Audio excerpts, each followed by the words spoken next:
Hello friends, welcome to IQ plus academy. दोस्तों, जैसा कि आज हम लोग फिजिक्स के तीसरे लेक्चर में मैकेनिक्स को पढ़ने वाले हैं। तो दोस्तों, सबसे पहले हम लोग जान लेते हैं कि मैकेनिक्स होता क्या है। इसका बाय डिफिनीशन भी अगर हम लोग जाने कि इसमें हम लोग पढ़ते क्या हैं एक्चुअली। तो दोस्तों, ये फिजिक्स की वो शाखा है जिसमें अगर कोई भी ऑब्जेक्ट का अगर उस पर अगर कोई फोर्स लग रहा है या उसको डिस्प्लेस किया जा रहा है, एक जगह से दूसरे जगह पर रख दिया जा रहा है, तो उसमें जो भी चेंजेस आते हैं ना, उसी के नेचर को हमें पढ़ना होता है इस मैकेनिक्स में, उसी को स्टडी करना होता है।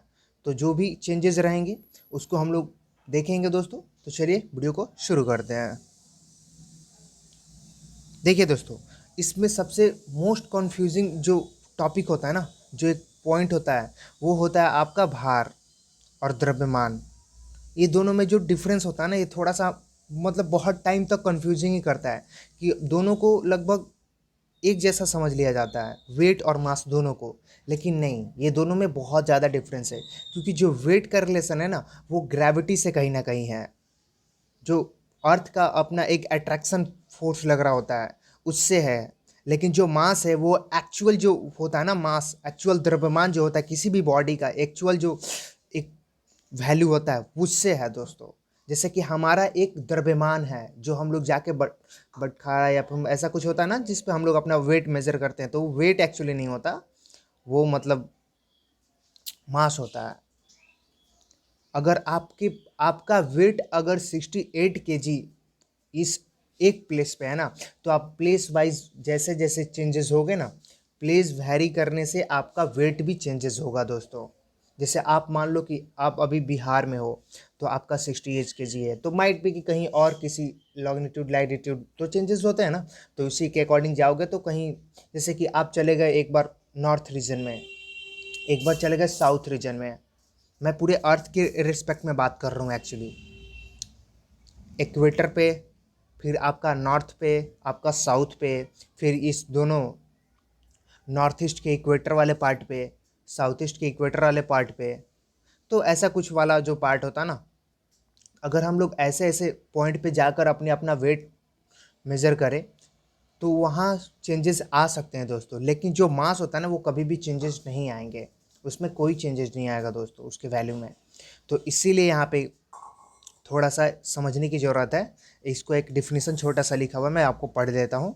किसी वस्तु पर पृथ्वी द्वारा लगाया गया बल, आकर्षण बल। कौन सा बल दोस्तों? आकर्षण बल, जो अट्रैक्शन फोर्स होता है ना, वो उस वस्तु का भार कहलाता है एक्चुअली।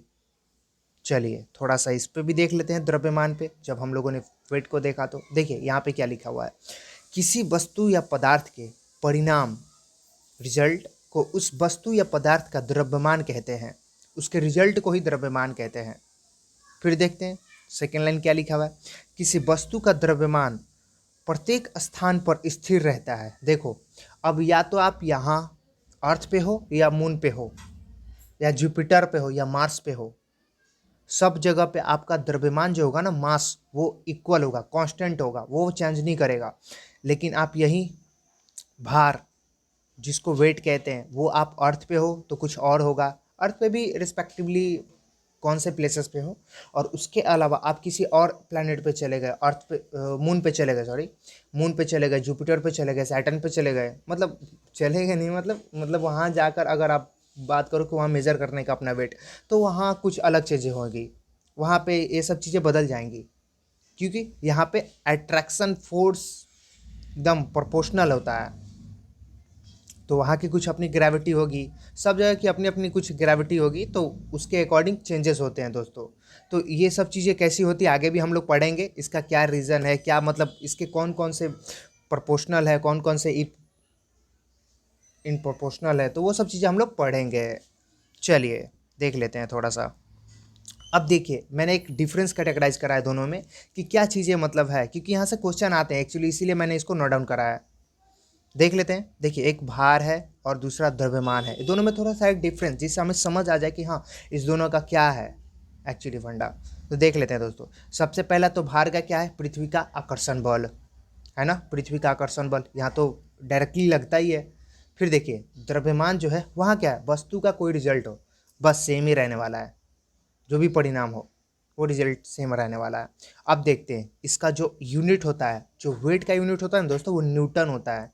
क्योंकि यहाँ फोर्स कौन सा लग रहा है, आकर्षण बल, अट्रैक्शन फोर्स लग रहा है, इसीलिए इसका न्यूटन है। लेकिन यहाँ क्या है, द्रव्यमान वाला ग्राम और केजी।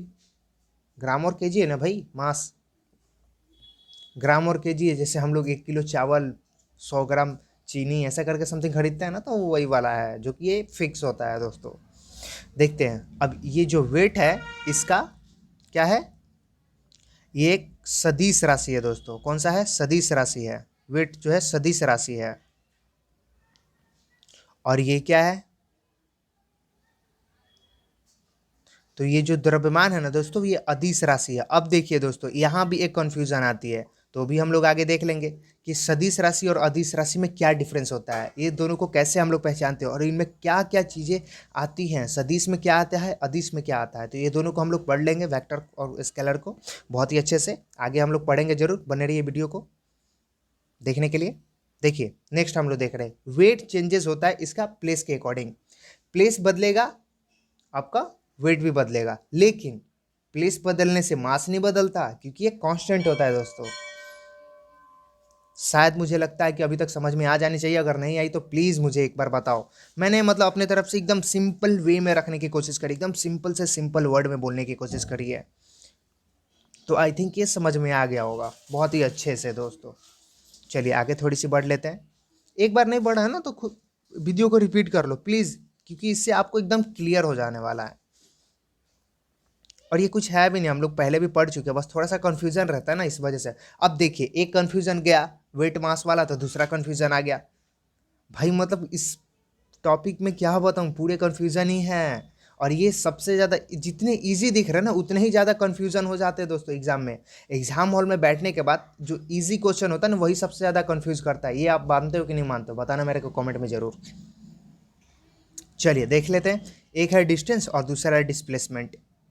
एक को गति तो दूसरे को वेग। भाई है क्या चीज़, गति और विस्थापन होता है ना एक्चुअली, चाल और विस्थापन। हाँ एक्चुअली चाल विस्थापन, सॉरी, चाल विस्थापन। तो देखो डिस्टेंस और डिस्प्लेसमेंट में क्या डिफरेंस है। डिस्टेंस जो होता है ना, वो आप सुबह में बेड से उठे, फिर आपने जो भी अपना क्रियाकलाप किया, जो भी आपका वर्किंग डे रहा, जहाँ गए, क्या करा क्या नहीं करा, सब कुछ मतलब पूरा टोटल जितना आप चले होगे ना। अब अगर आपके पास अभी के टाइम में स्मार्टफोन है तो उसमें आप देख लेते हो कि हाँ आज मैंने कितना टाइम तक चला है, तो 7.5 किलोमीटर आज मैंने पूरा चला हुआ है। ऐसा तो दिखाता है ना, ये तो सबके फ़ोन में होता है ऐसा वाला। तो वो दिखा देता है कि हाँ आज आपने 7.5 किलोमीटर, 12 किलोमीटर, 10 किलोमीटर, और दिनों से आज थोड़ा सा ज़्यादा चला है, तो ऐसा कुछ होता है ना।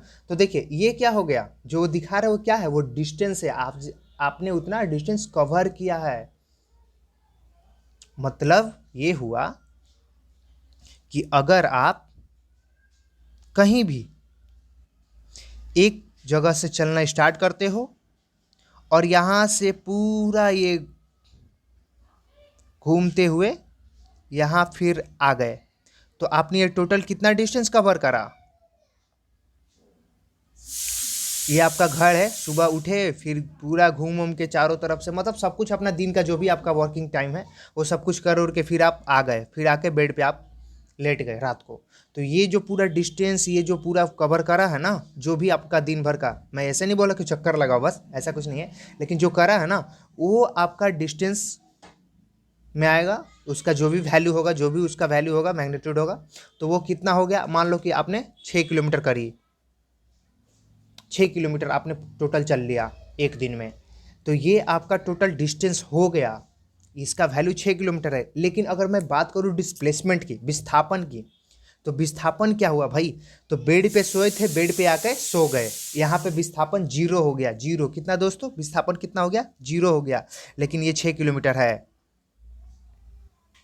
विस्थापन 0। मतलब विस्थापन मतलब क्या, एक जगह से दूसरे जगह पे वस्तु का जो भी ऑब्जेक्ट का जो चेंजेस आता है ना प्लेस में, उसी को विस्थापन कहते हैं।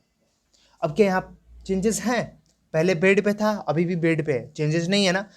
बेड पे था और अभी जाकर किसी दूसरे रूम में सो गया, तो वहाँ पे जो चेंजेस आ गए ना, वो आपका डिस्प्लेसमेंट होगा दोस्तों, वही बस डिस्प्लेसमेंट होगा और कुछ भी नहीं।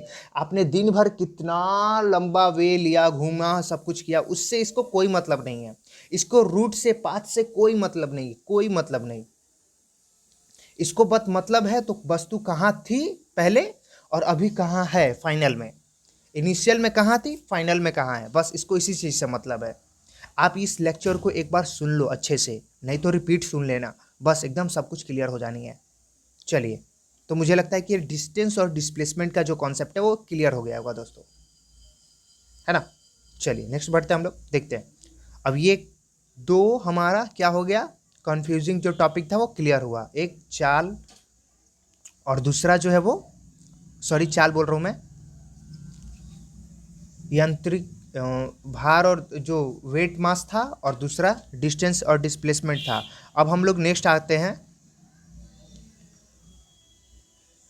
चलते हैं नेक्स्ट पे। ये देखिए एक और कंफ्यूजिंग आ गया, चाल और वेग।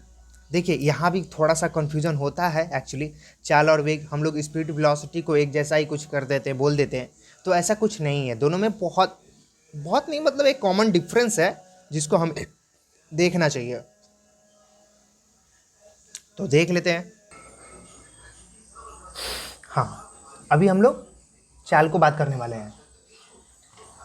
तो देखिए चाल में भी थोड़ा एक कन्फ्यूज़न होता है और वेलोसिटी को लेकर। चाल जो होता है ना, वो एक्चुअली क्या होता है, देखिए जैसे हम लोग गाड़ी को चलाते हैं, सबके के पास बाइक होगा, कार होगी, तो क्या होता है वहाँ पे एक्चुअली चलना स्टार्ट हुआ, कुछ टाइम तक चला। देखिए यहाँ कुछ टाइम तक चला, मान लीजिए आप 50 किलोमीटर गए, कितना समय में गए, होता है ना कि मैंने 2 मिनट, मतलब कि 50 किलोमीटर लगभग मान लो कि आप 20 मिनट में, 10 मिनट में, बोलते हो ना कि मैं 10 मिनट में 50 किलोमीटर चला गया। तो 10 मिनट में 50 किलोमीटर ये जो गाड़ी चली ना, वही उसका चाल है। क्या है, चाल है, चाल क्या है, चाल है।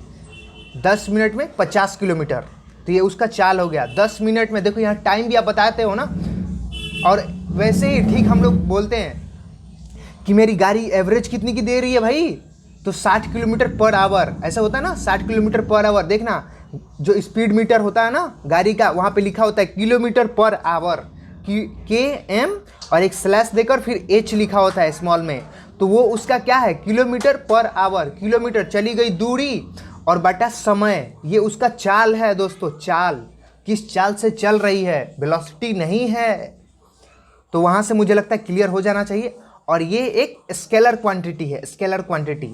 अब दोस्तों ठीक हम लोग पहले भी देखें स्केलर वेक्टर, अदिश राशि, सदिश राशि, तो यहाँ भी देखें तो इसका क्या मतलब है। तो ठीक है, मैं वेलोसिटी के बाद उसको भी अच्छे से बताऊंगा, वीडियो में बने रहिए।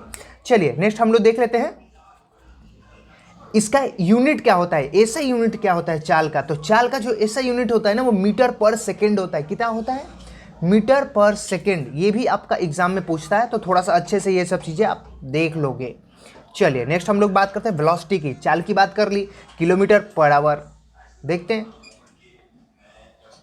वेलोसिटी की बात कर लेते हैं। तो देखिए दोस्तों वेलोसिटी का क्या है, वेलोसिटी जो होता है ना, वो चेंजेस होता है ना किसी भी जगह से, किसी भी ऑब्जेक्ट का जो चेंजेस होता है। मतलब अभी तुम कहाँ पे हो, अभी तुम अपने घर पे हो, कुछ टाइम बाद तुम मार्केट पहुँच गए, मार्केट पहुँच गए ना, तो यहाँ से तुम्हारा घर से जो मार्केट तक का जो चेंजेस हुआ ना, वो क्या हुआ, डिस्प्लेसमेंट हुआ। डिस्प्लेसमेंट क्या हुआ, डिस्प्लेसमेंट हुआ विद इन टाइम, एक समय में हुआ ना। आप यहाँ से मार्केट पहुँच गए एक समय में, तो ये आपकी वेलोसिटी होगी कि आप इतने समय में यहाँ पहुँच गए। मान लीजिए आप निकले यहाँ से स्कूल को, और आप 10 बजे निकले, 10:20 में पहुँच गए स्कूल, तो ये जो चेंजेस आ रहे हैं ना, चेंजेस 20 मिनट वाले, एक जगह का चेंजेस, एक प्लेस का यहाँ से यहाँ का चेंजेस जो आ रहे हैं, यहाँ से यहाँ का जो चेंजेस आ रहे हैं, तो ये क्या है, ये आपका डिस्प्लेसमेंट है। तो डिस्प्लेसमेंट अपॉन टाइम, एक समय में डिस्प्लेसमेंट हुआ तो वो आपका वेलोसिटी होता है दोस्तों। आपका यहाँ से बाइक लेकर गए मार्केट अपने घर से, तो ये आपका डिस्प्लेसमेंट होगा दोस्तों।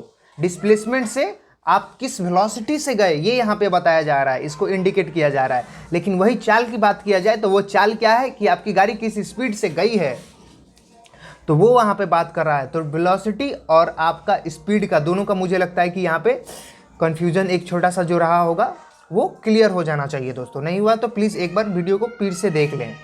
अब देखिए, अब ये क्या है, वो क्या था आपका चाल जो था वो स्केलर क्वांटिटी था, अदिश राशि था। लेकिन ये जो वेक्टर है ना, वेक्टर ये आपका सदिश राशि होता है और ये वेलोसिटी है दोस्तों, क्योंकि यहाँ पे विस्थापन है, डिस्प्लेसमेंट है। और ये डिस्प्लेसमेंट जो है ना वो आपका एक डायरेक्शन बताता है कि यहाँ से यहाँ चेंजेस जो आए हैं। लेकिन स्पीड जो है वो आपका रैंडमली एक सर्कल भी हो सकता है, एक मतलब कुछ भी रैंडमली हो सकता है कोई भी, तो वैसा कुछ नहीं है।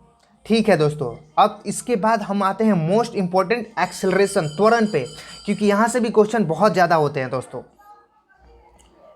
देखिए दोस्तों, इस चैप्टर में हर एक पॉइंट पे एक एक कन्फ्यूजन है, तो वो सब चीज़ें हम क्लियर करते चलेंगे। उसके बाद तो क्वेश्चन मतलब एकदम लेवल का क्वेश्चन लगाएंगे दोस्तों।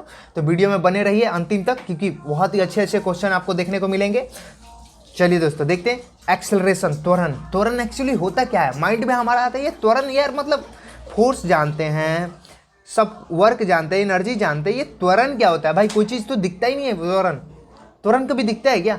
तो वैसा कुछ नहीं है। आज के बाद, इस लेक्चर के बाद, यहाँ तक पहुँचने से पहले ही आपको पता चल जाएगा कि हाँ, आप देख पाओगे कि हाँ यहाँ ये त्वरण है, यहाँ एक्सेलरेशन है। तो चलिए दोस्तों, बिना देरी का हम लोग अच्छे से डिफाइन कर लेते हैं, एक बार समझ लेते हैं बढ़िया से। देखिए, त्वरण जो होता है ना actually change in velocity per unit time, मतलब वेग में परिवर्तन जो होता है ना, वेग तो हम लोगों ने पढ़ लिया, वेलोसिटी। वेलोसिटी मतलब क्या, एक डायरेक्शन में चेंज हुआ प्लेस, एक डायरेक्शन में चेंज हो गया प्लेस, तो उसी को वेलोसिटी कहते हैं। और वही वेलोसिटी में चेंजेस आ जाए ना, एक समय में वेलोसिटी में चेंजेस आ जाए तो उसको क्या बोलते हैं? एक्सेलरेशन बोलते हैं दोस्तों, एक्सेलरेशन, त्वरण बोलते हैं। अब ये चेंजेस क्या, मतलब कुछ समझ में नहीं आया, थोड़ा अच्छा समझिए सिंपल भाषा में। तो देखिए सिंपल भाषा में समझाते हैं हम आपको। अगर आप का गाड़ी रुका हुआ है, पूरा एकदम एक्सेलरेटर ले पड़े हो, एकदम पूरा एक्सेलरेटर खींच करे हो, तो वहाँ से जैसे ही आप क्लच छोड़ोगे ना तो यहाँ से एक वेलोसिटी में चेंजेस आएगी। देख रहे हो, पहले रुकी हुई थी गाड़ी, चलो मान लो कि रुकी हुई क्या हुई थी, मतलब एक आप स्लो में जा रहे थे, 10 किलोमीटर पर आवर की स्पीड से जा रहे हो, 10 की स्पीड से आपका बाइक चल रहा है, 10 की स्पीड से, और एकाएक आपका बाइक देखे यार हाईवे आ गया, वो भी एकदम क्लीन, कोई नहीं है रोड पे, एकदम मार दिए, पूरा एक्सीलेटर खींच लिए, तो आपका 40, 50, 60, 70 भी जा सकता है। चलो, मतलब जैसे आप एक बाइक को चलाते हो ना, स्पीड जहां आपने इंक्रीज कर लिया, स्पीड आपने जहां इंक्रीज कर लिया, वेलोसिटी उसका जहां इंक्रीज हो गया एक डायरेक्शन में, तो ये जो चीज़ें होती हैं ना, वहीं पे एक्सेलरेशन का जन्म होता है, वहीं पे एक्सेलरेशन का जन्म होता है। कहाँ पे? जब से आपका स्पीड वेलोसिटी जो है वो इंक्रीज करता है, वहीं से, ना कि आपका पहले से जो चल रहे हो, पहले से आप चल रहे हो वहाँ से उसको कोई मतलब नहीं है, वहाँ तो आप कांस्टेंट जा रहे हो, 10 के, 20 के, 30 के, 40 के, 50 के, जिसके भी जा रहे हो, आप 40 के स्पीड से जा रहे हो, आजकल के तो 40 के मतलब नॉर्मल है, 40-50, तो 40 की स्पीड से जा रहे हो। अब यहाँ से आपने स्टार्ट कर दिया कौन सा स्पीड, यहाँ से अब आपको मिल गया हाईवे या फिर पूरा क्लीन रोड, तो यहाँ से आपने स्टार्ट कर दिया 60-70, तो ये जो पॉइंट है ना, मैं दिखा दे रहा हूँ, ये जो पॉइंट है ना, ये वाला, तो यहीं आपका क्या हुआ, चेंज इन वेलोसिटी हुआ ना, इसी टाइम पीरियड में चेंज इन वेलोसिटी हुआ ना, तो इस टाइम पीरियड में चेंज इन वेलोसिटी को ही हम लोग क्या बोलते हैं, एक्सेलरेशन, यहाँ जन्म हुआ, यहीं पे आपका एक्सेलरेशन का जन्म हुआ है, यहीं पे, ना कि यहाँ पे और यहाँ पे, ऐसा कुछ भी नहीं है। तो आपका एक्सेलरेशन का जन्म कहाँ हुआ है दोस्तों? जो एक्सेलरेशन का जन्म हुआ है वो इस पॉइंट पे हुआ है, इस वाले रीजन में हुआ है, इस वाले रीजन में हुआ है, तो इसी जगह पे आपका एक्सेलरेशन का डेवलपमेंट होता है। अब देखिए एक्सेलरेशन का डेवलपमेंट कैसे हुआ, ये कैसे जन्म लेता है, तो इसको हम लोग कैलकुलेट करने के लिए, इसमें जो चेंज इन वेलोसिटी आती है उसको कैसे कैलकुलेट करें, जो आपका वेग में परिवर्तन आता है। वेग में परिवर्तन आना मतलब पहले आप क्या थे, पहले आप 40 की स्पीड से चल रहे थे और अब कितने चल रहे हैं, अब आप 70 की स्पीड से चल रहे हो, हाईवे आ गया भाई, पूरा एकदम एक्सीलेटर को घुमा दो कस के, तो ये आपका क्या आ गया, 40 की स्पीड से थे 70 की स्पीड से हो गए, तो 70 माइनस 40, यहाँ पे चेंज इन वेलोसिटी कितनी हुई, 30 हुई ना दोस्तों, 30 हुई ना। तो भी जो है यहाँ पे इंडिकेट करता है आपका फाइनल वेलोसिटी को, और इनिशियल वेलोसिटी जो आपके पहले थी 40, वो कौन इंडिकेट करता है, यू इंडिकेट करता है दोस्तों, यू। देख रहे हो यहाँ पे अच्छे से देखो। तो इस दोनों को मैंने थोड़ा सा रखा है कि ऐसे आपको और भी जो फार्मूलेज और क्वेश्चन बनते हैं वो इजीली समझ में आ जाए। तो ये आपको क्लियर हो जाना चाहिए मुझे लगता है कि पहले 40 थी और अब 70 है, तो इस दोनों में चेंज कितना का आया, 30 का आया ना। और 30 का जो चेंज आया कितने समय में आया, कितने समय में चेंज आया, तो वो आपका 2 मिनट, 1 मिनट, 5 सेकेंड जो भी आपका रहेगा उस आप रख लोगे, 5 सेकेंड, 10 सेकेंड, 20 सेकेंड, वो ही आप नीचे के साइड काउंट करोगे। तो ये आपका आ जाएगा एक्सेलरेशन, त्वरण। समझ में आ जाना चाहिए मुझे लगता है, एकदम समझ में आ जाना चाहिए। आप नहीं आ रहा तो मेरे को कमेंट में जरूर बताना, और एक बार प्लीज इसको रिपीट कर लेना अगर आपको नहीं आया तो, क्योंकि इसमें बहुत ही बारीकी से एकदम छोटे छोटे लेवल से समझाने की कोशिश करिए, एकदम छोटे छोटे वर्ड से एकदम सिंपल से समझाने की कोशिश करिए, जिसको कुछ भी नहीं पता वो भी समझ जाएगा दोस्तों। चलिए नेक्स्ट हम लोग देख लेते हैं। अब इसका एसआई यूनिट क्या होता है भाई, वेलोसिटी एक्सेलरेशन का। तो जो एक्सेलरेशन का एसआई यूनिट होता है ना, वो होता है मीटर पर सेकंड स्क्वायर। क्या होता है, मीटर पर सेकंड स्क्वायर। देखो यहाँ कैसे मैंने कही, अब हम लोग चेंज इन वेलोसिटी, वेलोसिटी की बात करें ना तो मीटर सेकंड तो होता है, वेलोसिटी का क्या होता है यूनिट, मीटर पर सेकंड होता है ना, मीटर पर सेकंड। और यहाँ पे एक और टाइम आ गया, चेंज इन वेलोसिटी तो रहा पहले से, मीटर पर सेकंड, मीटर पर सेकंड तो था, और उसके बाद एक और क्या आ गया, सेकंड आ गया ना सेकंड, तो एक और सेकंड आ गया भाई, क्योंकि टाइम का तो सेकंड होता है। तो मीटर पर second into second, second into second कितना हो जाएगा, सेकंड स्क्वायर हो जाएगा। समझ में आ रही है, second into second, second square. तो देखिए दोस्तों 2 सेकंड हो गए ना इसमें, तो सेकंड स्क्वायर हो गया। चलिए नेक्स्ट हम लोग देख लेते हैं, मुझे लगता है समझ में आ गई होगी बहुत ही अच्छे से। अब देखो एक और खूबसूरत topic, Newton's law, world famous. क्या बताऊँ मैं आपको, इसकी खूबसूरती तो मतलब बता ही नहीं जा सकती शब्दों में। चलिए इस पे भी हम लोग थोड़ी सी चर्चा कर लेते हैं।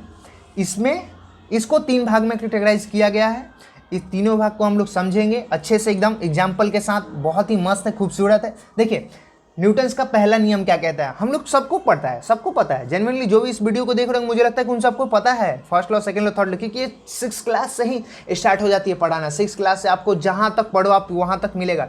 साइंस से जुड़े रहोगे और न्यूटन्स लॉ नहीं जानते, मतलब हो ही नहीं सकता यार। चलिए तो देख लेते हैं हम लोग, न्यूटन का पहला लॉ क्या कहता है। अब न्यूटन बाबा आए थे तो उन्होंने पहला लॉ दिया, क्या दिया कि भाई अगर कोई ऑब्जेक्ट एक जगह पे है तो भाई वहीं रहेगा, उसको कोई फर्क नहीं पड़ता किसी चीज़ से। अगर ये एक वेलोसिटी से, एक स्पीड से चल रही है तो वही स्पीड से चलेगी, दूसरी स्पीड से वो नहीं चलेगी, जब तक कि उसमें कोई चेंजेस ना आए। जब तक आप एक्सेलरेटर को एक जगह पे रखते हो तो आपका स्पीड सेम होता है ना। अब एक्सेलरेटर को या तो बढ़ा दो, थोड़ा सा अपनी तरफ मोड़ लो, पूरा थोड़ा सा टान लो, तो क्या होगा, चेंजेस हो जाएंगे। तो यहाँ पे क्या हुआ, एक्सटर्नल फोर्स लग रहा है ना, एक्सटर्नल फोर्स तो लग रहा है ना कि आप अपने हाथ से एक्सेलरेटर को घुमा रहे हो तब उसकी स्पीड बढ़ रही है, देख रहे हो।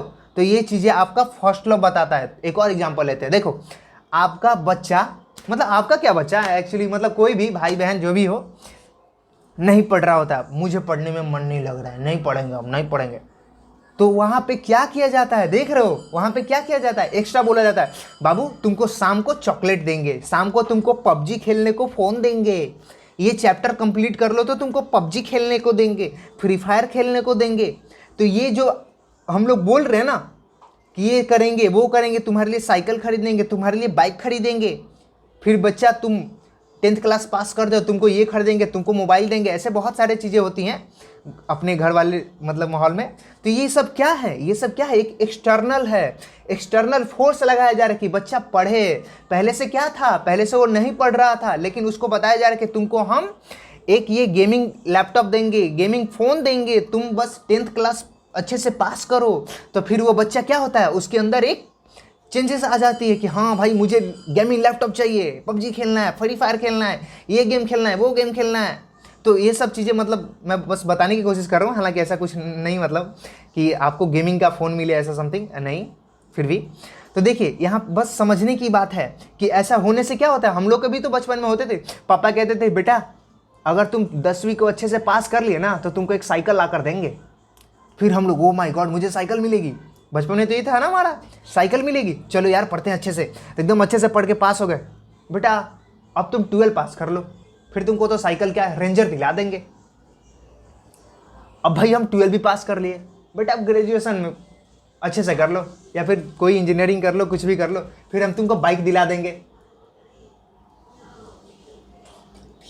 तो ये बहुत ही मतलब एक इंटरेस्टिंग चीज़ें होती है जो हमें ये करती है, एक्सटर्नल ये फोर्सेस लगती हैं जिससे हमको हमारे जो भी पहले से कंटिन्यूअस आदत होती है, हैबिट होती है, उसमें चेंजेस आ जाती है डायरेक्टली।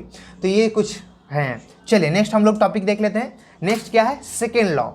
ये जो सेकेंड लॉ है ना, इसका मतलब कैसे इसको समझा जाए, इसमें एक्चुअली हम लोग देख लेते हैं सेकेंड लॉ क्या है, force equal to mass into acceleration, बल बराबर किसका गुणनफल होता है, द्रव्यमान और त्वरण का। तो ये एक्चुअली एक रट लिया हम लोगों ने, लेकिन यहाँ पे जो एक्सेलरेशन का जन्म कैसे होता है वो एक्चुअली मैंने एक्सेलरेशन वाले पॉइंट में बताया था अभी ऊपर। देखिए क्या होता है, जैसे ही आपका कोई भी प्लेस चेंज होता है ना स्पीड से, अगर हम लोग किसी स्पीड से जा रहे हैं, अगर स्पीड में चेंजेस आ जाए तो वहाँ पे क्या जनरेट होता है, क्या किस चीज़ का जन्म होता है, किसी भी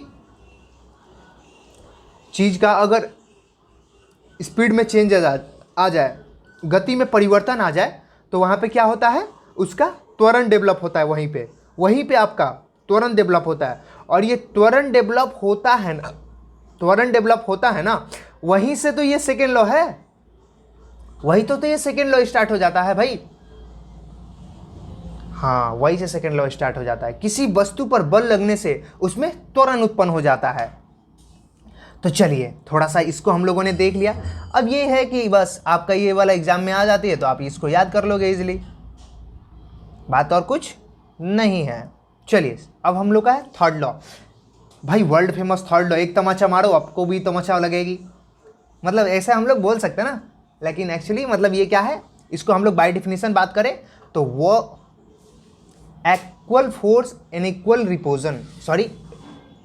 reaction, opposite and equal reaction होता है ना किसी भी चीज़ पे। अगर आपने एक बॉल गेंद दीवार पे मारी तो फिर उधर से रिपीट हो जाएगा, उधर से फिर आएगा ना रिपीट होकर, तो वो दीवार से भी एक फोर्स लग रही है, जी हाँ, इक्वल एंड अपोजिट रिएक्शन होता है किसी भी चीज़ पे। तो वही आपका थर्ड लॉ बताता है, थर्ड लॉ आपका यही बताता है, इक्वल एंड अपोजिट रिएक्शन। चलिए थर्ड लॉ भी थोड़ा सा मतलब कुछ ऐसा ही है, थोड़ा एग्जाम्पल में भी हम लोग बात कर लेंगे, वैसे आगे कोई इशू नहीं है। देखते हैं, देखिए अब हम लोग का नेक्स्ट है मोमेंटम।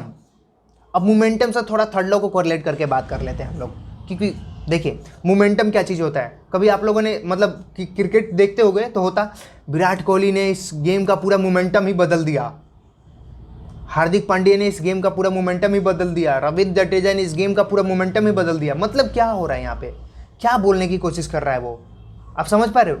गेम हम लोग का लॉस हो रहा था, मतलब हम लोग हार रहे थे, एकाएक उन्होंने मोमेंटम बदल दिया, ग्राफ ऊपर के साइड आने लग गया, हम लोग जीतने की उम्मीद में आ गए। मतलब एक ओवर मिला उसको, उसने मोमेंटम ही बदल दिया गेम का। मतलब क्या हुआ, चेंजेस, मोमेंटम चेंज आया ना, कुछ क्या चेंज आया, कुछ भी चेंज आया होगा वहाँ पे। जैसे कि गेम हम लोग हार रहे थे और वहाँ पे जीतने लगे फिर, तो ये एक मोमेंटम चेंज हुआ। ठीक वैसे ही मैं अगर बात करूँ, जैसे मैंने कि कहा थर्ड लॉ में एग्जांपल दिया, बॉल हम लोग दीवार पे मारते हैं तो पहले इधर से जा रहा होता है, फिर दीवार पे लगने के बाद फिर वापस आ रहा है।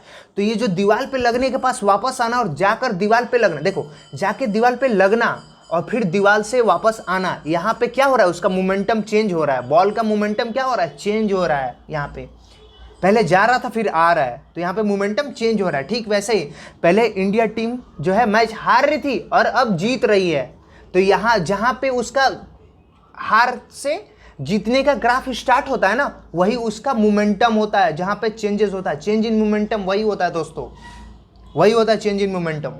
तो इसी चीज़ को हमको एकदम अच्छे से देख लेना है। मुझे लगता है कि ये मोमेंटम वाला जो कॉन्सेप्ट है वो समझ में आ गया होगा आपको कि क्या मोमेंटम है। मतलब अब देखिए ये मोमेंटम का कुछ फार्मूले दिए हो गए हैं जो कभी एग्जाम में भी पूछ लिए जाते हैं कभी कभी। तो देखिए यहाँ पे क्या है, मोमेंटम बराबर क्या होता है, मोमेंटम को पी से डोनेट किया जाता है और ये जो है संवेग को, और ये है द्रव्यमान और वेग का गुणनफल होता है। क्या होता है? द्रव्यमान और वेग का गुणनफल होता है। द्रव्यमान और वेग का गुणनफल होता है, इसको अच्छे से देख लेंगे। मास और वेलोसिटी का गुणनफल होता है। चलिए, और ये जो है वो एक सदिश राशि है दोस्तों। क्या है? सदिश राशि है। मैं बताऊंगा आपको, वीडियो में बने रहिए, मैं जरूर बताऊंगा कि सदिश और अदिश क्या होती है। चलिए, और इसका एसआई यूनिट क्या होता है? Kilogram metre per second. क्या होता है? किलोग्राम मीटर पर सेकेंड होता है दोस्तों। चलिए, नेक्स्ट हम लोग देख लेते हैं वर्क। अब भाई हम लोग मतलब मैकेनिक्स पढ़ रहे हैं और वर्क को ना पढ़ें तो ऐसे ही तो पूरा मतलब टॉपिक अधूरा हो जाता है ना। तो चलिए देख लेते हैं वर्क को, कार्य को कैसे हम लोग बोल सकते हैं। वर्क देखिए क्या होता है, कोई फोर्स लग रहा है, कोई फोर्स लग रहा है और उसमें कोई चेंजेस ना आए। जैसे मैंने कोई एक बुक उठाया और उठाकर कहीं और रख दिया, तो ये यहाँ से उठाकर और रखने में जो भी मेरे यहाँ चेंजेस आ रहे हैं ना, वही तो आपके कार्य हैं, वही तो आपने काम किया है कि यहाँ से बुक को उठाकर वहाँ रख दिया है। मम्मी ने कहा बाबू एक गिलास पानी को दादाजी को दे आओ। अब आपने उठाया नहीं, मान लो कि आपने उठाया और ले जाकर दे दिया, तो आपका कार्य तो हो गया ना, आपने तो ये कार्य कंप्लीट कर दिया, एक वर्क कंप्लीट कर दिया। लेकिन अब एक और बात कर लें, जब ऐसे बात कर ले कि वर्क कंप्लीट हो गया तो दूसरी बात कर ले। देखिए अब क्या हुआ, अब हम गए रोड पे और एक पेड़ है बड़ा सा, बहुत बड़ा है, बहुत बड़ा है भाई, बरगद का पेड़ है, उसको हमने धक्का दिया बहुत तेज की। कुछ भी समझ लो, कुछ भी समझ लो, आप अपने घर को ही समझ लो, रूम को धक्का दिया बहुत तेज की, बहुत तेज की धक्का दिया अपने हाथ से एक्चुअली, और फिर कह रहा मैंने तो कार्य किया भाई, मैंने वर्क कर लिया। मतलब यहां जो चेंजेस आ रहे हैं, जैसे मतलब मैं कहना क्या चाह रहा हूं उस चीज को बस आप समझ लो, वही काफी है। देखो मैं कह रहा हूं कि अगर आप किसी चीज के प्लेस को चेंज करना चाहते हो लेकिन उसमें चेंजेस ना आए, उसके प्लेसेस में कोई चेंज ना आए, उसके विस्थापन में मतलब उसका विस्थापन हो ही ना, उसका डिस्प्लेसमेंट नहीं होता है, फिर भी आप बल लगा रहे हो ना, तो वो कार्य नहीं है, वो कार्य नहीं है, वो वहां पे वर्क हुआ ही नहीं। आप समझ रहे हो? अगर आपने किसी चीज को उठाया, आपने बल तो लगा दिया, आपने बल लगाया, बल आपने पूरा लगाया, लेकिन वो उठा ही नहीं, थोड़ा सा भी नहीं उठा, तो वहां पे आपका कार्य वैलिड नहीं माना जाएगा दोस्तों, वैलिड नहीं माना जाएगा। समझ रहे हो आप? तो यही आपका क्या है? वर्क है। वर्क का कॉन्सेप्ट यही है बस। चलिए थोड़ा सा इसको देख लेते हैं। इसका एक फॉर्मूला है, वर्क इक्वल टू फोर्स जो कि बल है, और वो एक एंगल में, मान लो कि कभी कभी आप एक बहुत बड़ा गोला होता है, बहुत बड़ा, तो गोले को आप धक्का देते हो ना, तो वहाँ से क्या होता है, आप जहाँ पे धक्का दे रहे हो वहाँ से एक एंगल में वो रोटेट करता है, तो वह एंगल को भी हमें फाउंड आउट करने का सीखना चाहिए। तो मतलब एक फार्मूला है, और उसके बाद जो ये आपका डिस्प्लेसमेंट है वो, तो ये जो चीज़ें हैं ये आपका एक फार्मूला है जो याद कर लो, कभी एग्जाम में पूछ ले जाते हैं। नेक्स्ट है, देखिए ये जो है वर्क है वो अदिश राशि है। क्या है? अदिश राशि है, स्केलर क्वांटिटी है, और इसका एसआई यूनिट जो होता है वो जूल होता है। क्या होता है इसका एसआई यूनिट? जूल होता है। और देखिए 1 जूल बराबर क्या होता है? 1 जूल बराबर 1 न्यूटन और 1 मीटर के बराबर होता है। 1 न्यूटन और 1 मीटर के गुणनफल के बराबर होता है क्या? 1 जूल। 1 जूल बराबर होता है। देखिए ये एग्जाम में पूछा हुआ क्वेश्चन है, तो इसको अच्छे से आप लोग देख लीजिएगा प्लीज।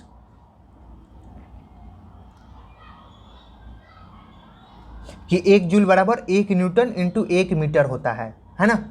मुझे लगता है कि समझ में आ गया होगा कार्य जो होता है, क्योंकि अब आप किसी चीज़ को उठा रहे हो और उसमें कोई चेंजेस ही ना आए, उसका कोई विस्थापन ही ना हो, तो वहाँ पे क्या हो जाएगा, मतलब विस्थापन इन द सेंस कि उसका कोई प्लेस में चेंज ना हो, कुछ भी ना हो, तो क्या हुआ, आपका कार्य वैलिड नहीं माना जाएगा। हाँ मतलब हाँ थोड़ा सा मतलब देखो इसको कोरिलेट नहीं करना, जैसे कि हम लोगों ने बहुत ज़्यादा पढ़ाई करी लेकिन रिजल्ट नहीं हुआ, तो ये आपने कुछ भी नहीं किया। ऐसा होता है ना कि आपने कुछ भी नहीं किया, क्या किया यार, रिजल्ट ही नहीं हुआ, तो कुछ भी ऐसा लगता है कि कुछ भी नहीं हुआ, हालांकि आपने किया। इनर तो फील होता है कि हाँ मैंने कुछ किया है, हालांकि मतलब इसके रिजल्ट को ही बहुत ज़्यादा वो किया जाता है, फिर भी चलिए आगे देख लेते हैं। मैं नहीं मानता वैसे, देखते हैं नेक्स्ट। पावर। अब देखिए पावर, शक्ति, सामर्थ्य, आप में क्या समर्थ है, आपका समर्थ कितना है। शक्ति क्या है आप में। तो शक्ति क्या है ये कैसे पता चलता है भाई, हम लोगों ने कोई काम किया एक समय में, वही तो हमारी शक्ति है भाई। ये आदमी जो है बहुत ही शक्तिशाली है, तो कैसे बोल देते हो बहुत शक्तिशाली है, क्योंकि उसने जो काम किया कुछ समय में, तो वो समय में काम किया ना, उसकी क्या इफिशिएंसी है वही आपका क्या बताता है, उसका पावर बताता है, उसकी शक्ति बताती है, वो कितना सामर्थ्य बताता है। देखो देखते हैं, कार्य करने के दर को समर्थ कहते हैं। यहाँ पे एक्चुअली लिखा हुआ है, मैं थोड़ा सा वो हो गया, कार्य करने के दर को समर्थ कहते हैं, मतलब कार्य करने का दर विद इन टाइम, वही आपका शक्ति है। तो मुझे लगता है शक्ति के बारे में बहुत ज़्यादा बताने की ज़रूरत नहीं है वैसे, क्योंकि शक्ति आपको पता है, आपकी अपनी शक्ति है, आप कितने समय में किसी काम को कर लेते हो।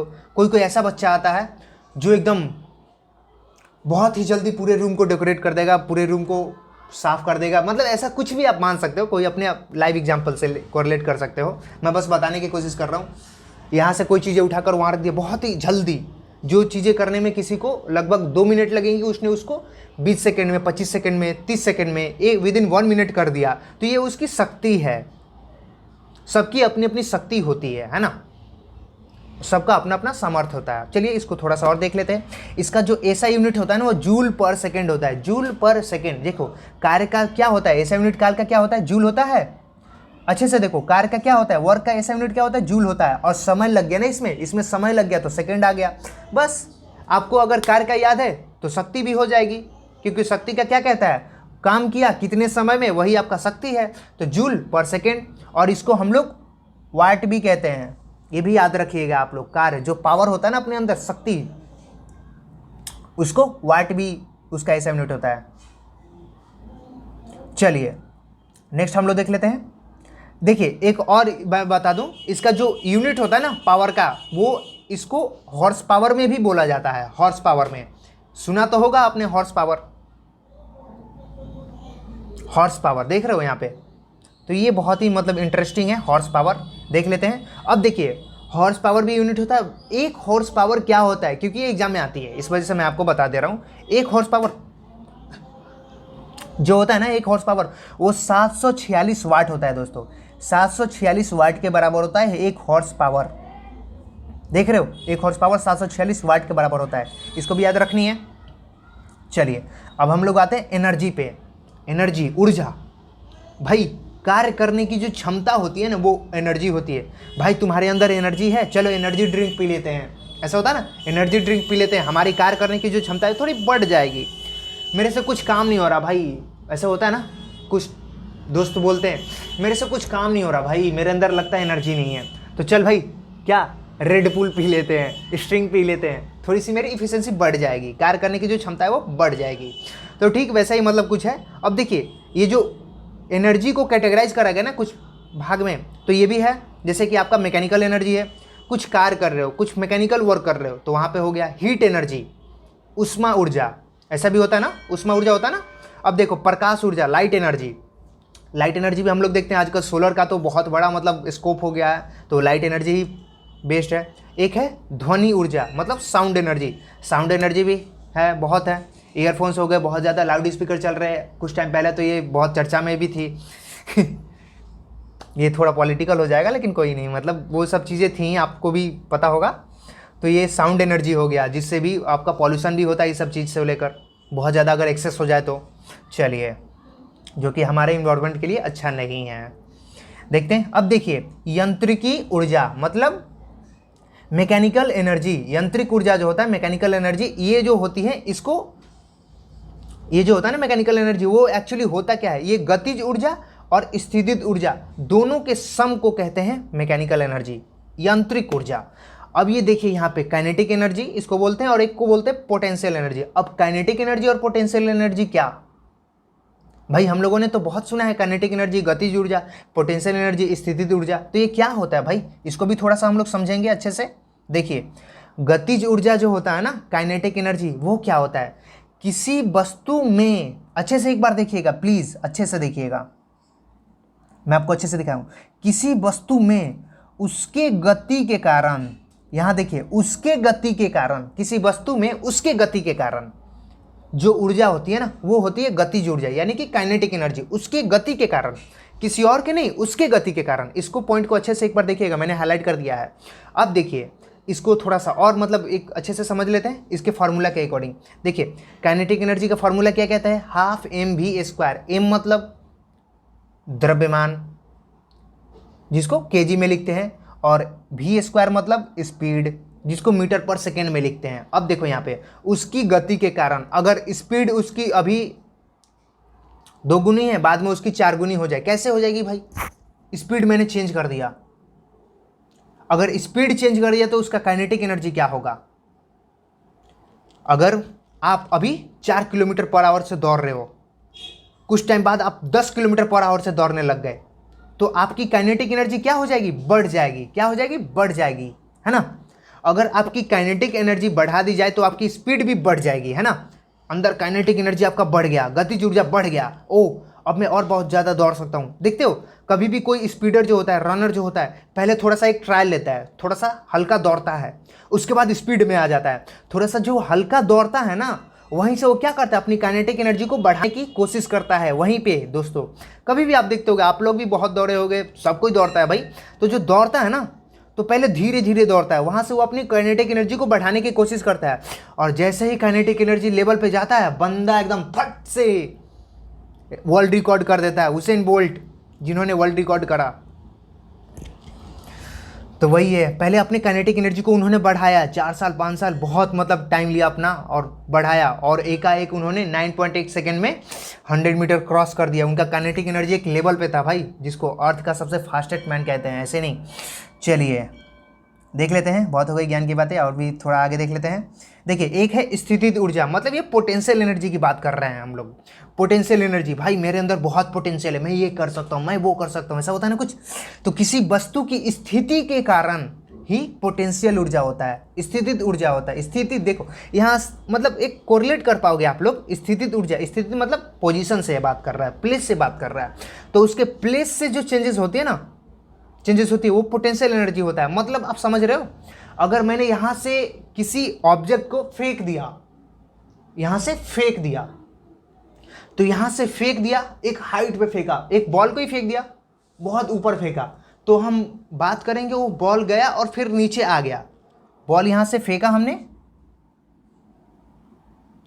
और फिर नीचे आ गया, तो भाई यहाँ पे कुछ, यहाँ पे तो गया होगा ना बॉल, यहाँ पे, तो ये वाले जो पॉइंट हो गया ना इसका, ये वाला पॉइंट जो सबसे पिक पॉइंट है, वहां पे उस ऑब्जेक्ट का, उस बॉल का पोटेंशियल एनर्जी क्या होगा, क्या होगा, पोटेंशियल एनर्जी सबसे ज़्यादा होगा, सबसे ज़्यादा वहां पे उसका पोटेंशियल एनर्जी होगा, सबसे ज़्यादा। भाई तुम्हारा पोटेंशियल क्या है, बताता ना तुम्हारा पोटेंशियल क्या है, तो आपने जो सबसे कठिन काम किया होगा ना, सबसे मतलब हार्ड काम किया होगा, मतलब उसके ऊपर आप नहीं जा सकते थे, उसके आपका सबसे जो टॉप काम होगा ना, वही आपका पोटेंशियल बताता है। वही क्या बताता है, आपका पोटेंशियल बताता है कि देखो मेरा पोटेंशियल जो है ना, वो ये है कि मैं 10 किलोमीटर पर आवर की स्पीड से दौड़ सकता हूं, 10 किलोमीटर पर आवर की स्पीड से। 4 किलोमीटर 5 किलोमीटर भी हालांकि स्पीड से आप दौड़े होगे, लेकिन वो आपका पोटेंशियल नहीं है। पोटेंशियल जो है वो आपका हाईएस्ट है, हाईएस्ट, है ना। तो वही ये चीज़ें बता रही है आपको। मुझे लगता है कि पोटेंशियल एनर्जी बहुत ही अच्छे से क्लियर हो गया होगा कि क्या होता है। आपका जो टॉप मार्क है ना, वही होता है पोटेंशियल एनर्जी। देख लेते हैं, देखिए यहाँ पे क्या कह रहा है, पोटेंशियल एनर्जी का एक फॉर्मूला के बेस में अगर हम लोग रखें पोटेंशियल एनर्जी को, तो कितना मस्त है। देखिए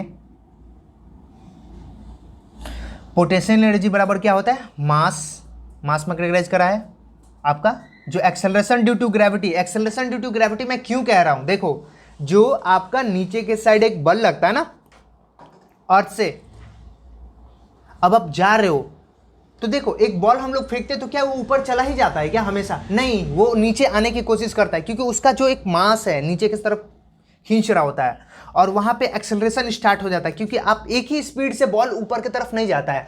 जैसे ही ऊपर जाएगा हवा से उसको रेसिस्ट मिलेगा, हवा से उसको प्रतिरोध मिलेगा, हवा का उसको प्रतिरोध मिलेगा, और फिर वो बॉल का स्पीड जो है स्लो होता जाएगा, होते जाएगा, एक ऐसे पॉइंट पे आएगा जहां पे बॉल वहां से गिरना स्टार्ट हो जाएगा।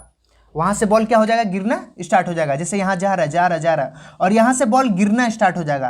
तो ये जो पॉइंट है ना, ये वाला पॉइंट, ये वाला पॉइंट, ये वाला जहाँ से बॉल गिरना स्टार्ट हुआ, तो ये क्या हुआ आपका, यहाँ एक्सेलरेशन ड्यू टू ग्रेविटी तो हमेशा अप्लाई हो रहा था, और यहाँ पे जाके acceleration due to gravity high हो गया और बॉल का स्पीड जो है एकदम स्लो हो गया, लो हो गया, जीरो हो गया। फिर वहीं से आपका बॉल गिरना स्टार्ट हो गया। देख रहे हो, समझ रहे हो आप। तो यहाँ से एक्सेलरेशन ड्यू टू ग्रेविटी को भी जनरेशन मिल रहा है, यहाँ पे डेवलप हो रहा है, ये भी इसमें रिस्पॉन्सिबल है। मास तो है, जैसे मास गया था, बहुत ज़्यादा मास होगा तो बहुत ज़्यादा भी नहीं जाएगा।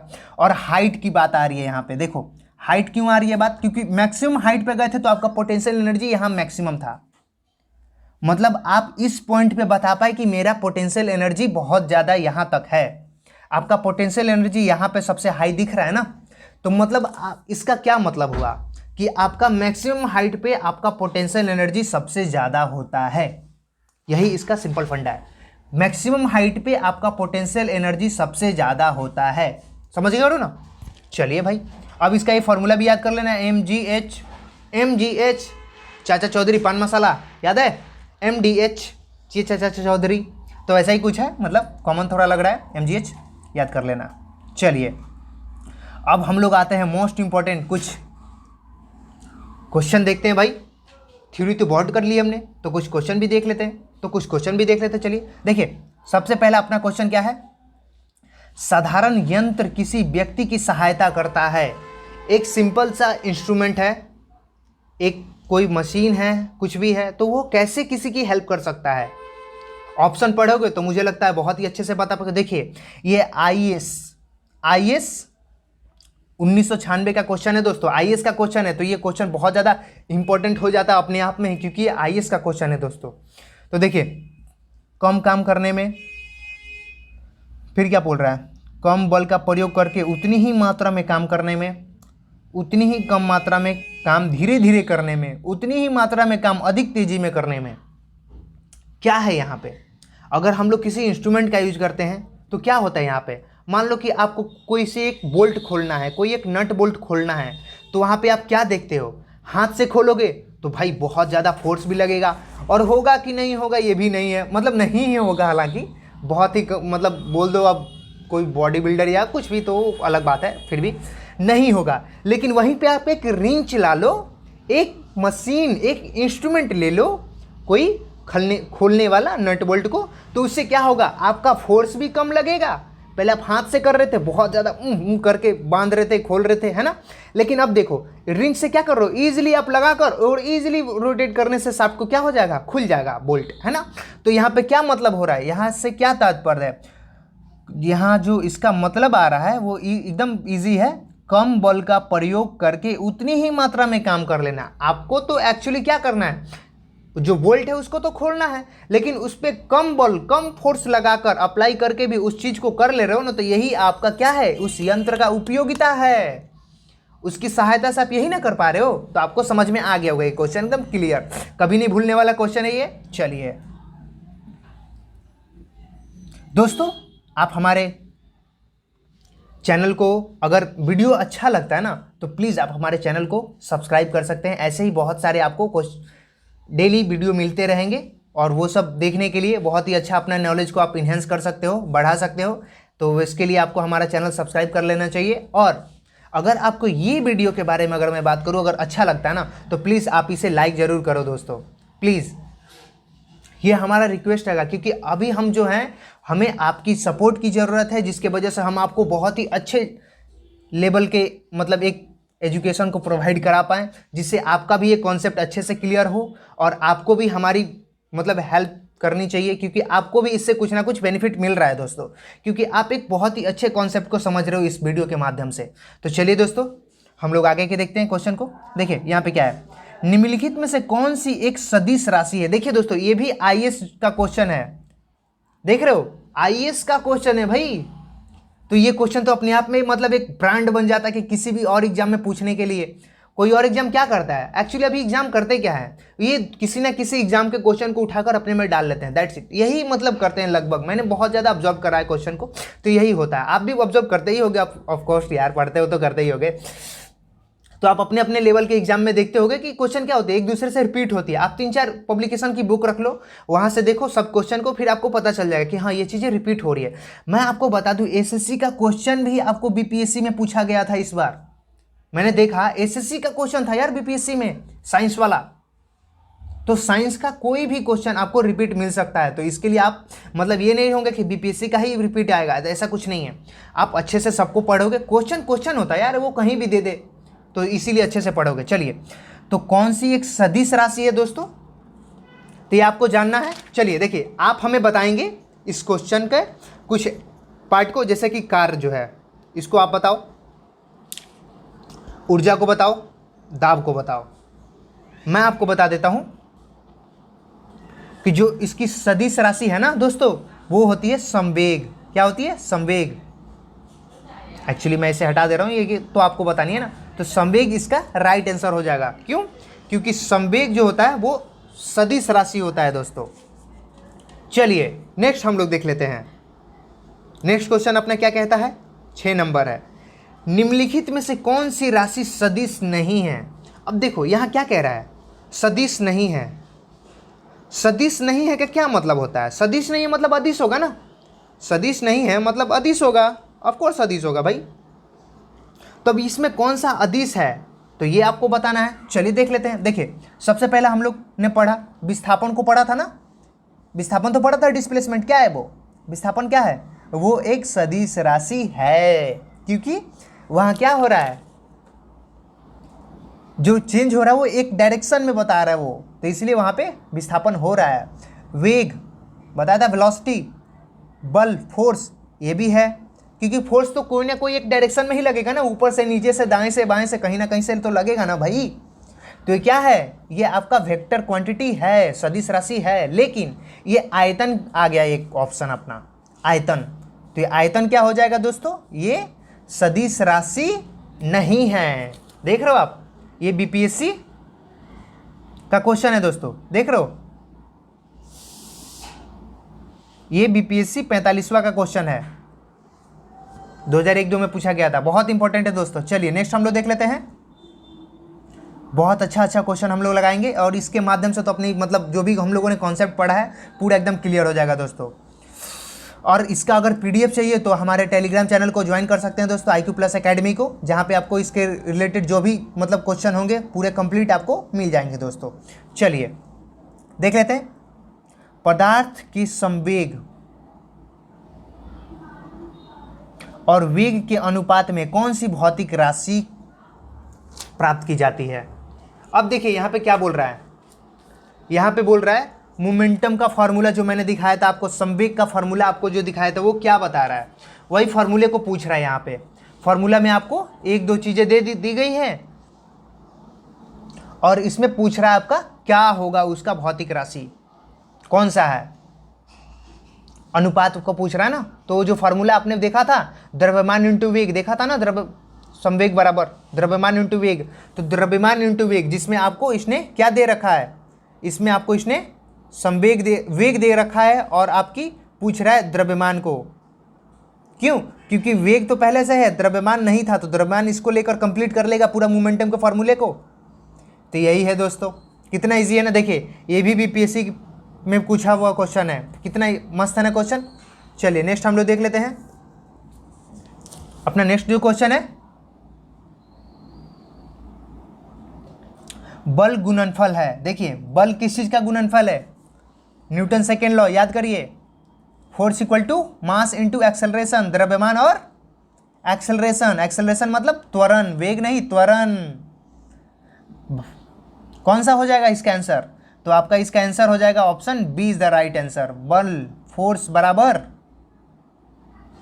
मास इंटू एक्सेलरेशन, याद है, द्रव्यमान इंटू त्वरण, फोर्स बराबर, याद है ना। तो यही आपका आंसर हो जाएगा दोस्तों। देखिए ये भी बीपीएससी का क्वेश्चन पूछा हुआ है, बीपीएससी का क्वेश्चन है दोस्तों, अच्छे से देखिएगा।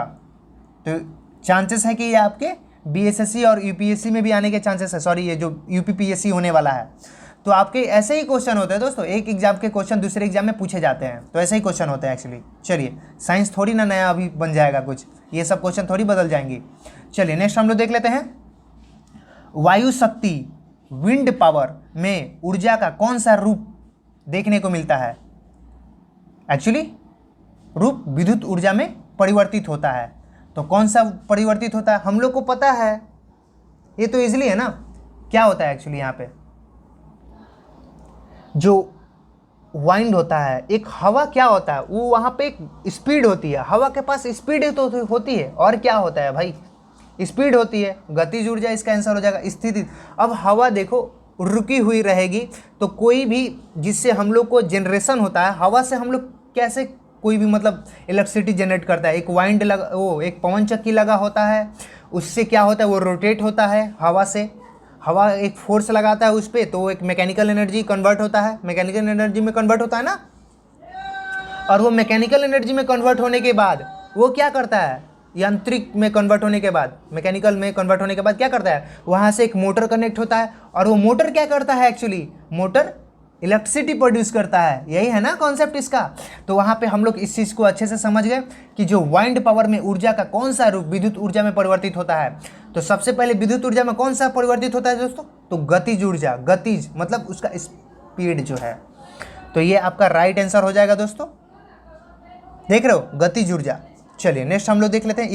ये भी देखिए, यूपीपीसीएस का क्वेश्चन है दोस्तों 2016 का, तो ये भी बहुत इंपॉर्टेंट हो जाता है अपने आप में। चलिए नेक्स्ट हम लोग देख लेते हैं।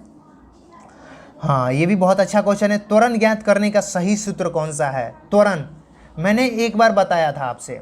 त्वरण, एक और ऑप्शन देख लेते हैं। देखिए यहाँ पे क्या है, v+u/2 है। मैं थोड़ा सा इसको छोटा कर दूँ, नहीं हो रहा है, कोई सुनिए, मैं आप देख लेता हूँ। देख लेते हैं। पहले हम लोग बात करते हैं इसके कॉन्सेप्ट को, जो हम लोगों ने पढ़ा था। त्वरण, त्वरण मतलब एक्सेलरेशन बराबर क्या था? एक्सेलरेशन हम लोगों ने पढ़ा था। एक यहाँ से क्या हो गया, इसका चेंज हो गया, जो यहाँ पे चेंज हुआ, इसका वेलोसिटी जो चेंज हुआ, जो वेलोसिटी में चेंज आता है ना, मतलब क्या, पहले क्या था और अभी क्या है? अभी क्या है, पहले क्या था। मतलब आप फाइनल में से इनिशियल को क्या करते हो? फाइनल को मैंने ऐसे लिखा था, फाइनल को हमने क्या करा था, v करा था, और इनिशियल को बताया था क्या करा था, u करा था। ऐसे हम लोगों ने इंडिकेट किया था अपने थ्योरी वाले पार्ट में। तो फाइनल माइनस इनिशियल वैल्यू को ही क्या करता है, वेलोसिटी को ही क्या करता है, यहाँ इंडिकेट करता है, जो कि त्वरण होता है, एक्सेलरेशन होता है। तो यहाँ पे v मतलब फाइनल, u मतलब एक्सेलरेशन, ये आपका इनिशियल वैल्यू। तो ये क्या हो रहा है, माइनस करेंगे कब? एक समय में, एक समय में चेंज हुआ ना, एक समय में चेंज हुआ ना, एक टाइम में चेंज हुआ ना, तो उसी को यहाँ बता रहा। तो आपका ऑप्शन ए हो जाएगा दोस्तों। इजी है, बहुत इजी है। चलिए, तो यहाँ पे आपका हो जाएगा option A is the right answer. चलिए नेक्स्ट हम लोग देख लेते हैं। ये भी देखिए दोस्तों, यूपीपीसीएस का क्वेश्चन है दोस्तों। चलिए नेक्स्ट देख लेते हैं। Which of the following is not scalar quantity. देखिए दोस्तों, यहाँ पे कौन सा स्केलर क्वांटिटी नहीं है। अभी हम लोग पढ़ रहा था स्केलर और वेक्टर पे, एक अदिश और एक सदिश पे। तो ये जो होता है स्केलर का मतलब होता है अदिश, अदिश होता है एक्चुअली। तो अच्छे से एक बार देख लेंगे। ये भी देखिए यूकेपीसीएस का क्वेश्चन है, यूकेपीसीएस का क्वेश्चन है ये। तो इसमें देखते हैं, टाइम, वॉल्यूम, मोमेंटम, डेंसिटी, इसमें स्केलर क्वांटिटी कौन सी नहीं है। तो देखिए दोस्तों, मुझे लगता है कि इसका क्वेश्चन का आंसर आपको बताना चाहिए, क्योंकि हम लोगों ने इतने सारे क्वेश्चन करे, इतने सारे करे, तो इसमें आप ये मुझे बता सकते हो। तो ये आपका टर्न होगा, आप हमें कमेंट में ज़रूर बताएं, क्योंकि आपने अभी तक क्या पढ़ा, क्या सीखा, ये भी आपको मेजर करने की ज़रूरत है। चलिए, आप हमें कमेंट में ज़रूर बताएंगे। नेक्स्ट हम लोग देख लेते हैं क्वेश्चन। चलिए, तो इसको आपको कमेंट में बताना है। वैसे कोई इशू नहीं है, आपको स्केलर और वेक्टर समझ में आ गया ना, तो आप इजीली बता पाओगे। देखो, हाँ, मैं बता रहा था आपको कि स्केलर और वेक्टर में डिफरेंस क्या होता है, उसके बाद मैं इस क्वेश्चन को लूँगा। देखिए, मैं बता दे रहा हूँ, स्केलर जो होता है ना, स्केलर में क्या होता है, जिसमें आपका मैग्नीट्यूड तो होता है लेकिन डायरेक्शन नहीं होता, क्योंकि मैग्नीट्यूड सबके होते हैं, स्पीड के भी मैग्नीट्यूड होते हैं, वेलोसिटी के भी मैग्नीट्यूड होते हैं। लेकिन अगर डायरेक्शन की बात की जाए ना, तो डायरेक्शन स्पीड में नहीं होता दोस्त, जैसे मैंने बताया था। लेकिन वेलोसिटी में होता है डायरेक्शन, क्योंकि वेलोसिटी का एक सिंगल ऐसे यहाँ से जा गया और चेंज हुआ, तो एक हम लोग को फाइनल इनिशियल वैल्यू रखना पड़ता है, फाइनल इनिशियल पॉइंट रखना पड़ता है, तो उसके लिए हम लोग को एक डायरेक्शन बन जा रहा है। तो ये चीज़ें हैं। क्या बताया मैंने, वेक्टर क्वांटिटी में मैग्नीट्यूड और डायरेक्शन दोनों होती है, लेकिन स्केलर क्वांटिटी में क्या होता है, मैग्नीट्यूड और डायरेक्शन दोनों नहीं होता है। उसमें क्या होता है, मैग्नीट्यूड होता है, डायरेक्शन नहीं होता है। तो दोस्तों आपको समझ में आ गया होगा वेक्टर क्वांटिटी और स्केलर क्वांटिटी में, अदिश और सदिश में आपको जो भी डिफरेंस है वो समझ में आ गए होंगे बहुत ही अच्छे से। चलिए दोस्तों नेक्स्ट क्वेश्चन हम लोग देख लेते हैं क्या यहाँ पे क्वेश्चन कर रहा है, तो थोड़ा सा इसको कर लेते हैं फिर देखते हैं क्वेश्चन क्या कह रहा है। क्वेश्चन कह रहा है which of the following is a vector quantity. तो दोस्तों आपके ऑप्शन है वेलोसिटी, स्पीड, टेम्परेचर, आवर। देखिए वेक्टर क्वांटिटी कौन सा है, तो ये आपको पता है किसके पास, वेक्टर मतलब क्या, जिसके पास मैग्नीट्यूड भी हो और डायरेक्शन भी हो। स्पीड के पास मैग्नीट्यूड डायरेक्शन दोनों है क्या, नहीं है।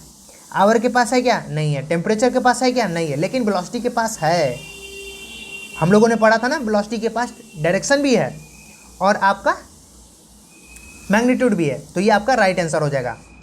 चलिए नेक्स्ट हम लोग देख लेते हैं the SI unit of mechanical power is. देखिए ये CDS 2016 का क्वेश्चन है। अब CDS का क्वेश्चन है तो हो सकता है कि आगे जो भी एग्जाम हो रहे उसमें ये क्वेश्चन हो जाए।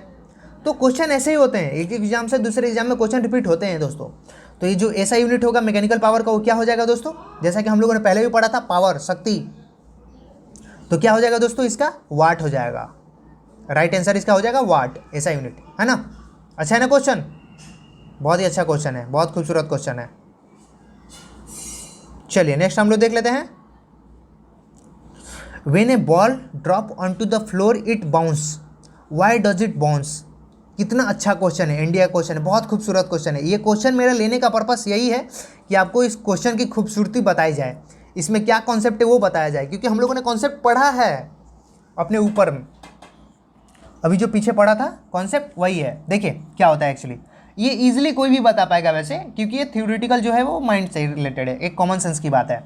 चलिए देख लेते हैं,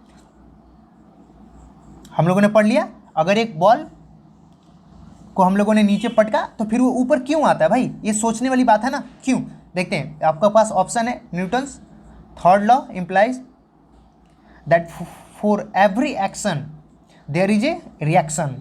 बताया था ना, इक्वल एक्शन एंड रिएक्शन जो होता है, एक्शन और रिएक्शन दोनों इक्वल होते हैं, तो ऐसा कुछ बता रहा है। फिर देखते हैं the floor exert a force on the ball during the impact. जैसे ही हमारा बॉल दीवार पे जाकर टकराया, वहां से फिर दीवार भी एक फोर्स एग्जर्ट करता है बॉल पे, यही है ना, यही तो मैंने बताया ना कि बॉल भी एक फोर्स एग्जर्ट करेगा। आप किसी को थप्पड़ मारोगे तो वो भी मतलब एक अंदर से हो जाएगा ना कि एक थप्पड़ मारे, अब मार दिया तो कंप्लीट हो गया, नहीं मारा तो छूट गया। तो यहाँ पे वही बात कर रही है, हम लोग एक बॉल मारते हैं तो देखते हो बॉल टकरा के हमारे पास आता है, तो वहाँ पे जो वॉल है ना, दीवार है, वो भी तो एक फोर्स लगा रहा है बॉल पे, इसी वजह से ना। तो आपका जो राइट आंसर हो जाएगा वो आपका ऑप्शन बी हो जाएगा दोस्तों।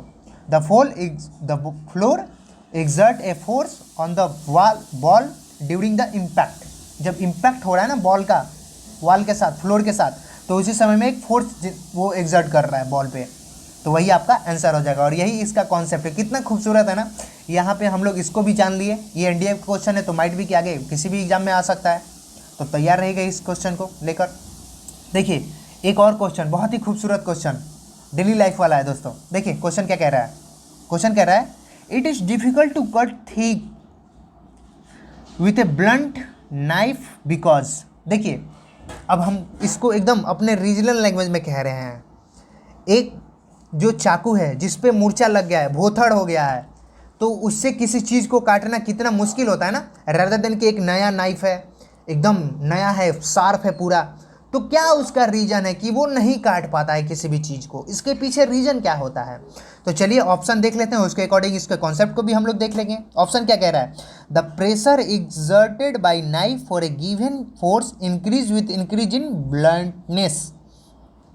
दूसरा ऑप्शन क्या कह रहा है भाई, a sharp edge decrease the pressure exerted by knife for a given force. क्या खूबसूरत है भाई। चलिए आगे देख लेते हैं, तीसरा क्या अपना ऑप्शन कह रहा है। तीसरा ऑप्शन कह रहा है a blunt knife in decrease the pressure of a force. चौथा ऑप्शन क्या कह रहा है, मतलब ये चीज़ें जो हो रही है ना यहाँ पे, ये क्यों हो रही है, यही इस पे बात करने का हम लोग का ज़रूरत है। देखिए चौथा ऑप्शन क्या करे, a blunt knife decrease the area of interaction. अब देखिए दोस्तों, हम लोगों ने फोर्स एक्चुअली क्या होता है। सबसे पहले इस चीज़ को समझने के लिए हम लोग एक चीज़ पर जानेंगे कि फोर्स होता क्या है। देखिए, फोर्स और प्रेशर में क्या अंतर है, क्योंकि यहाँ हम लोग फोर्स लगा रहे हैं, ना भाई, एक फोर्स लगना है, तो उसके लिए हम लोग प्रेशर को समझते हैं सबसे पहले। तो प्रेशर जो होता है ना दोस्तों, वो होता है फोर्स पर यूनिट एरिया। क्या है? Force, ARE, area, FORACE, force. देखिए, फोर्स पर यूनिट एरिया ही क्या होता है? प्रेशर होता है दोस्तों। अब देखिए, यहाँ पे फोर्स लगेगा, लेकिन किस पे? उसका एरिया होना चाहिए कम, तभी जो हम लोग दे रहे हैं ना। देखो क्यों? क्योंकि यहाँ जो प्रेशर है ना, वो एरिया के क्या है? व्युत्क्रमानुपाती है, मतलब इसके डायरेक्टली प्रोपोर्शनल नहीं है। एरिया ज़्यादा होगा ना तो प्रेशर कम लगेगा। अगर एरिया कम होगा ना तो प्रेशर ज़्यादा लगेगा।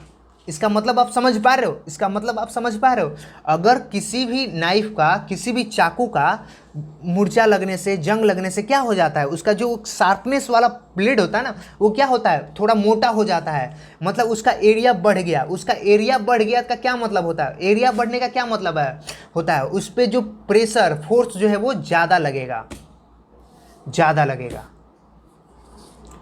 समझ रहे हो आप? तो इस वजह से वो नहीं काट पाता है। मुझे लगता है कि क्लियर आपका हो गया होगा कॉन्सेप्ट। बहुत ही खूबसूरत है दोस्तों, बहुत खूबसूरत है। चलिए, तो यहाँ पे इसका राइट आंसर क्या हो जाएगा दोस्तों? The pressure exerted by knife for a given force increase with increase in bluntness. ऐसा कुछ है क्या? नहीं। A sharp edge decrease the pressure exerted by knife for a given force. ऐसा कुछ है क्या? देखते हैं। The blunt knife decrease the pressure for a given force. बिल्कुल जी। A blunt knife decrease the area of interaction. तो इसका राइट आंसर जो हो जाएगा आपका ऑप्शन सी हो जाएगा दोस्तों। A blunt knife decrease the pressure for a given force. अगर आप एक फोर्स जो दे रहे हो उस पर आपका प्रेशर क्या हो जाएगा? डिक्रीज हो जाएगा। क्यों? क्योंकि इसका एरिया बढ़ जा रहा है। मूर्छा लगने से, जंग लगने से उसका एरिया बढ़ गया है, इसी वजह से दोस्तों। तो इसका राइट आंसर हो जाएगा ऑप्शन सी। कितना खूबसूरत क्वेश्चन है ना दोस्तों, वाह! बताइए आप हमें कॉमेंट में जरूर। चलिए, एक और क्वेश्चन देख लेते हैं, बहुत ही खूबसूरत। Pressure is a scalar quantity. क्यों प्रेशर स्केलर क्वांटिटी क्यों है? देखिए, जैसा कि मैंने बात करी आपसे, pressure it is the ratio of force to area and both force and area are vector. देख रहे हो यहाँ पे क्या बात कर रहे हैं हम लोगों ने? अभी प्रेशर को पढ़ा, फोर्स पर यूनिट एरिया। तो रेशियो क्या बोल रहा है? फोर्स और एरिया का ही तो बोल रहा है। एकदम सिंपल है ना, फोर्स और एरिया का ही तो यहाँ रेशियो बता रहा है। Force by area, force upon area, यही तो बता रहा है ये।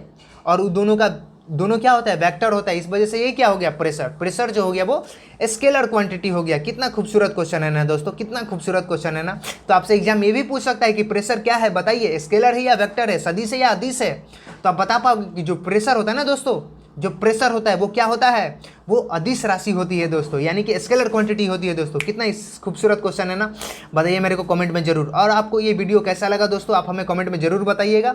और ठीक वैसे ही आप अपने दोस्तों को भी शेयर कर सकते हैं दोस्तों। अगर आपको ये अच्छा लगा और अपने दोस्तों को भी आप चाहते हो कि वो अच्छे से इस कॉन्सेप्ट को क्लियर कर ले, तो आप शेयर कर सकते हैं दोस्तों। और आप हमारे टेलीग्राम चैनल को भी ज्वाइन कर सकते हैं दोस्तों, इसके PDF चाहिए तो। थैंक यू दोस्तों। जय हिंद, जय भारत।